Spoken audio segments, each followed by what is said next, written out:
बघा एक वायफळ भाजपने त्याला खासदार केलेला आहे. घुमणे दिसत आहे माया. त्याच्यामध्ये त्याचं म्हणणं काहीच नाही असं दिसत. जाऊ द्या असतं की माझ्या अंगात काही बळ नाही, दुसऱ्याला चिमटा काढतो आणि पळतो.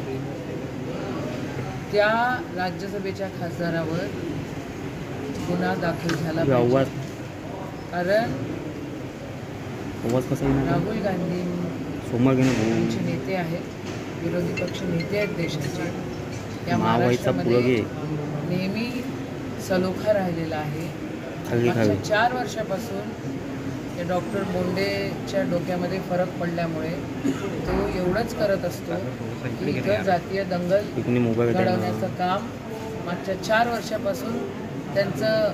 मला असं वाटतं आणि दुसरा मला डाऊट असा येतो की आदरणीय देवेंद्रजी फडणवीस हे त्यांना असं करायला लावतात.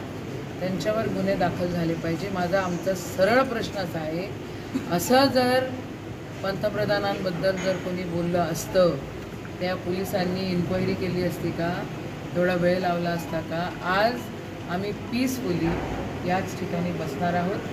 जोपर्यंत गुन्हा दाखल होत नाही तोपर्यंत आम्ही उठणार नाही आहोत. लागोलागली 1 दिवस लावतात, 2 दिवस लावतात. अटकेची मागणी त्यांच्यासोबत केलेली आहे. गुन्हा दाखल झाला पाहिजे आणि अटकही झाली पाहिजे. गुन्हा तर दाखल झाला पाहिजे पहिले. हे लोक बघायला पण तयार नाही आहे.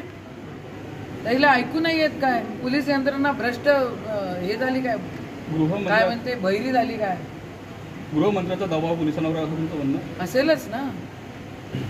आदरणीय देवेंद्रजी फेक नॅरेटिव्हचे भाषाच आहे. फेक नॅरेटिव्ह सातत्याने ते करत असतात. अख्खा महाराष्ट्र त्यांनी खराब करून टाकलेला आहे. काय महाराष्ट्र त्यांना माफ करणार? तुम्ही निवेदन दिलं त्याच्यावर त्यांचं काय म्हणणं आहे पोलिसांचं? तुम्ही आता निवेदन, आम्ही आता इन्क्वायरी करतो म्हणतात.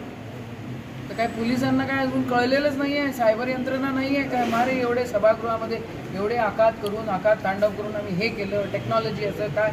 काहीच तर नाही हो. त्यांचाच माणूस, त्यांचाच खासदार, त्यांनी इथं मागच्या वेळेला जातीय दंगल फैलवली म्हणून त्याला खासदारकी देण्यात आली आणि आज तो हाच गोंधळ घालून राहिलेला आहे.